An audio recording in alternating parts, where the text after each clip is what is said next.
Vegas Weekly film editor Josh Bell is here to tell us about a bunch of movies that are out this week. We begin, Josh, with Unforgettable here. This is with Katherine Heigl and Rosario Dawson. Yes, and it's the opposite of Unforgettable, really. It's sort of like an overgrown Lifetime movie. Okay. It's one of these romantic obsession thrillers. Katherine Heigl is the ex-wife who is fixated on her ex-husband's new fiance, played by Rosario Dawson, and kind of tries to sabotage their relationship, something that escalates into violence. It's very predictable, it's very formulaic, and really the best thing it has going for it actually is Katherine Heigl's performance. And really? She's been kind of out of the spotlight. She's had some failed TV shows, she's struggled a bit, but I think maybe being a villain is her calling. She's very menacing and a little campy, but not too campy in this role, so I can't say I would really recommend the movie, but if you like Katherine Heigl, you want to see her in a good role for her, this is actually a decent part for her. Maybe catch it on TV, kind of put in the background eventually. All right.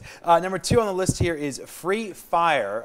This is an action movie starring Brie Larson. Yeah, Brie Larson, Armie Hammer, Cillian Murphy. It's got a big ensemble cast, and it's basically just like an overgrown fight sequence. It's set in the 70s. It's about a gun deal gone wrong, but the context kind of doesn't really matter after the first 10 or 15 minutes.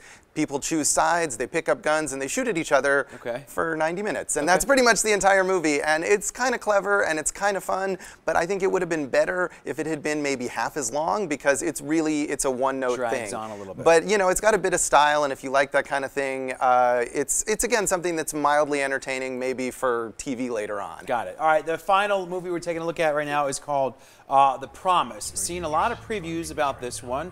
A lot of hype, well, still a good amount of hype, I should say. What's the verdict? Yeah, this has been advertised pretty heavily, and it's a historical drama set during the Armenian genocide during World War I. So it's a serious subject, and it's something that hasn't gotten a lot of attention at the movies, and it's got good intentions, this movie, I would say. It's actually almost entirely financed by the late Kirk Kerkorian, the Vegas casino mogul. And so it's telling an important story, but it's done in a very kind of dull and plodding way. Oscar Isaac and Christian Bale are in this movie, and they're sort of part of a love triangle, and the romance is really dull and slow, and it kind of takes place against the backdrop of this serious historical event, but it doesn't really enhance the understanding of it. So an important historical thing, but not a great movie. So what I'm hearing from you, Josh Bell, is thank goodness Saturday is going to be beautiful, because there you go. Maybe go outside and wait for rental on these movies. All right, Josh Bell, as always, thank you so much for your time. Thank you.